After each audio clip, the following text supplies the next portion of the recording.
नमस्कार। उत्तर प्रदेश में चुनावी माहौल बनता हुआ दिखाई पड़ता है और लगातार सत्ता पक्ष यानी बीजेपी अब यहाँ से तमाम समीकरण बनाते हुए और तमाम तरह की संभावनाओं को तलाशते हुए दिखाई पड़ रही है। ऐसे में आप देखेंगे कि बीजेपी के तमाम नेता न सिर्फ बयानबाजी कर रहे हैं बल्कि तमाम जगह का दौरा करते हुए दिखाई पड़ रहे हैं। और ऐसे में अपर्णा यादव जो उत्तर प्रदेश महिला आयोग में उपाध्यक्ष हैं, वो रायबरेली पहुंचती हैं और रायबरेली पहुंचकर वो बहुत सारे लोगों से मुलाकात करती हैं, पूरे इलाके का दौरा करती हैं और दौरा करने के दौरान ही वो कई तरह के ऐसे बयान देती हैं जिसको लेकर सोशल मीडिया पर एक अलग तरह का माहौल दिखाई पड़ा। क्योंकि उन्होंने यहां तक कहा कि जंतर मंतर पर जो भी छात्र 20 जुलाई को हिंसक उसमें घायल हुए, तो आप ये भी देखिए कि ना सिर्फ छात्र घायल हुए बल्कि पुलिस वाले भी घायल हुए। ये बात अपर्णा यादव कहती हुई नजर आई। इसके बाद में उन्होंने राहुल गांधी के ऊपर तंज कसा। ये तक कहा कि जो विपक्षी दल हैं जिस तरह से संसद की कार्रवाई नहीं चलने दे रहे हैं, तो जनता को इनको चुनाव में कभी नहीं जिताना चाहिए, इनको बाहर का रास्ता दिखाना चाहिए। ये अपर्णा यादव कहती हुई नजर आई। यानी कि पूरी तरीके से राजनीतिक तौर पर उनके दोनों बयान देखे गए, लेकिन अब इन बयानों के बाद एक ऐसा तस्वीर सामने आई है जो तमाम तरह की जो कह सकते हैं सियासत है, जो उत्तर प्रदेश की राजनीति है, उसमें अटकलबाजियों को कहीं ना कहीं जन्म देती हुई दिखाई पड़ती है। क्योंकि अपर्णा यादव रायबरेली दौरे के तुरंत बाद जो बीजेपी अध्यक्ष हैं उत्तर प्रदेश के, पंकज चौधरी, उनसे मुलाकात करते हुए दिखाई पड़ती हैं। और देखिए, राजनीति में और जब एक पार्टी में होते हैं तो इस तरह मुलाकातें होती रहती हैं और इस तरह की मुलाकातें कोई ऐसी बात नहीं है कि कोई अलग सी बात हो गई, लेकिन मुलाकात किस वक्त पे हुई है, किस लिहाज में हुई है, ये अपने आप में महत्वपूर्ण और अहम बात है। क्योंकि 7 से 8 महीने के अंदर उत्तर प्रदेश में चुनाव है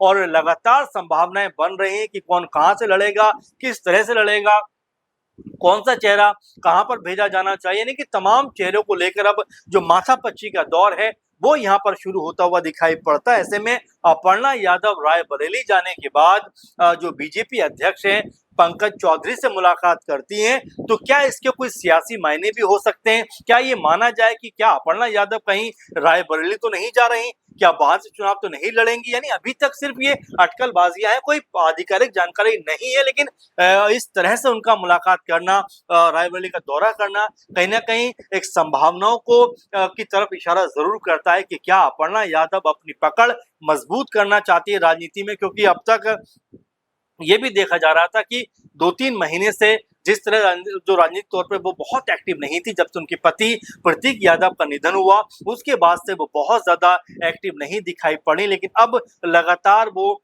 बयानबाजी कर रही हैं, लगातार विपक्ष को घेरती हुई दिखाई पड़ती है। क्योंकि एक समय ऐसा भी लगा था कि क्या अपर्णा यादव बीजेपी छोड़कर सपा में शामिल हो जाएंगी, क्योंकि तमाम तरह की जो तस्वीरें उस वक्त सामने आई थी, उस समय अटकलबाजियों का जो दौर था वो खूब इस मामले पे दिखाई पड़ा कि क्या अपर्णा अब अपने घर में वापसी कर सकती है, क्या सपा में उनकी वापसी हो सकती है, क्या एक तरीके से पॉलिटिकल तौर पर वो अपनी कह सकते हैं पारिवारिक पार्टी है समाजवादी पार्टी, वहां से चुनाव लड़ती हुई दिखाई पड़ेंगी। लेकिन इन सब अटकलों को उन्होंने वहीं विराम दे दिया और बीजेपी के लिए मजबूती के साथ में वो खड़ी हुई है। और यहाँ पर जिस तरह से वो बयान दे रही है, जिस तरह से बयानबाजी कर रही है, उसका तो अर्थ ये निकलकर सामने आता है कि आने वाला चुनाव जो है उसमें अपर्णा यादव कहीं ना कहीं चुनाव में उतरती हुई दिखाई पड़ सकते हैं। क्योंकि 2021-22 के आसपास बीजेपी में वो शामिल हुई और उसके बाद से लगातार देखा गया कि अपर्णा यादव को एक दफा भी बीजेपी की तरफ से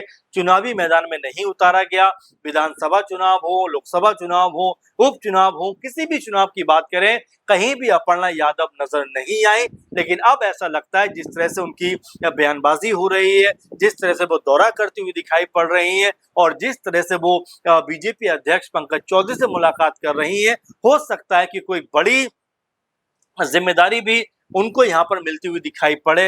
हो सकता है कि उनके नाम को अब बीजेपी जो आला कमान है आगे बढ़ाता हुआ दिखाई पड़े, क्योंकि पूरी तरीके से अब वो बीजेपी की तरफ से मोर्चा संभाल रही है और विपक्ष के ऊपर बयानबाजी करती हुई दिखाई पड़ रही हैं। और इसके अलावा भी देखा गया कि कई मोर्चों पर उन्होंने जो है विपक्षी दलों को जमकर घेरा है। एक दफा तो झंडे तक उन्होंने जला दिए थे।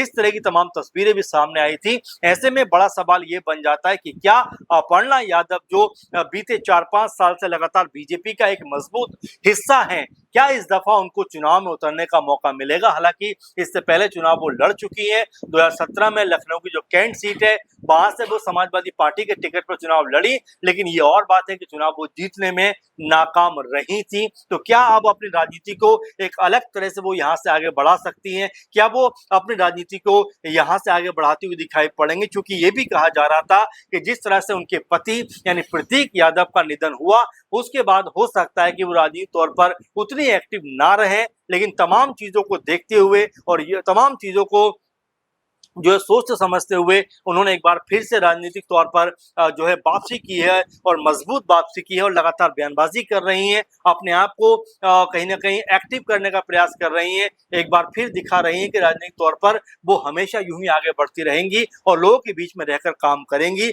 अब यहाँ पर जिस तरह से ये अटकलें लगाई जा रही थी क्या सपा में वो शामिल हो जाएंगे, क्योंकि जो तस्वीरें उस वक्त निकल के सामने आई थी समूचा जो यादव परिवार है उनके इर्द गिर्द दिखाई पड़ा था, चाहे अखिलेश यादव, डिंपल यादव हो, शिवपाल यादव हो, आदित्य यादव हो, तेज प्रताप यादव हो या और भी धर्मेंद्र यादव हो, तमाम जो कुनबा था यादव परिवार का वो एकजुट होकर अपर्णा यादव के समर्थन में या उनके साथ में उनका दुख दर्द बांटने को खड़ा हुआ था। और तमाम तस्वीरों में देखा भी गया जहाँ पर अखिलेश यादव बैठे होते हैं और वहां पर भी उनको वो खाना परोसते हुए दिखाई पड़ती हैं। और जब प्रतीक यादव के निधन की बात आई थी तो उस समय अखिलेश यादव भी मजबूती के साथ में खड़े हुए थे, उनकी दोनों बेटियों को वो काफी ज्यादा लाड़ प्यार कर रहे थे। तो ये तमाम जो तस्वीरें थी वो ये बता रही थी कि क्या इन पारिवारिक लम्हों में जो अपर्णा यादव है क्या अपनी जो है परिवार को चुनते हुए दिखाई पड़ेंगे, पॉलिटिकल तौर पर क्या समाजवादी पार्टी में वापसी करती हुई नजर आएंगे, क्योंकि उन्होंने ये कहा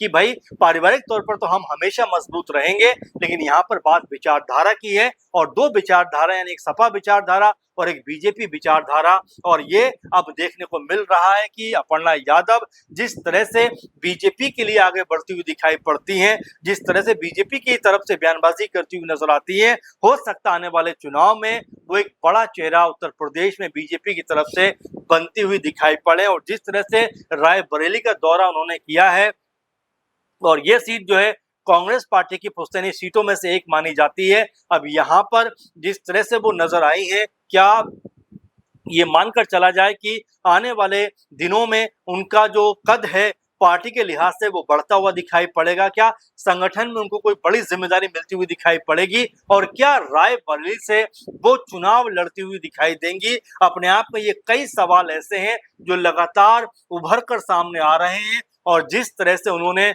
पॉलिटिकल तौर पर राहुल गांधी को घेरने का काम किया, तमाम विपक्षी दलों को घेरने का काम किया, उससे तो स्पष्ट होता है कि अपर्णा यादव खुद को अब राजनीतिक तौर पर बहुत मजबूत कर लेना चाहती हैं। और जो भी ये बात कह रहे थे कि वो सपा में वापसी कर सकती हैं, उनकी तमाम बातों पर भी अब वो विराम लगाती हुई दिखाई पड़ती हैं, क्योंकि मजबूती के साथ में उन्होंने बीजेपी का पक्ष रखा है और ये कहा है कि बीजेपी जो भी जिस तरह से प्रदर्शन हुआ जंतर मंतर पर उसको लेकर भी उन्होंने कहा कि यहाँ पर जो विपक्षी दल हैं वो अपनी रोटियां सेकने का काम कर रहे हैं। और यहाँ तक कहा कि विपक्षी जो लोग हैं वो नहीं चाहते कि संसद जो है सुचारू तरीके से चले, इसलिए वो लगातार गतिरोध उत्पन्न करते हुए दिखाई पड़ते हैं। लेकिन आपको इन तस्वीरों के साथ में छोड़ जाते हैं जिसमें अपर्णा यादव पंकज चौधरी के साथ में दिखाई पड़ती हैं। आपकी नजर में इन तस्वीरों के क्या मायने हैं? कमेंट जरूर करिए, अपनी प्रतिक्रिया जरूर दीजिए।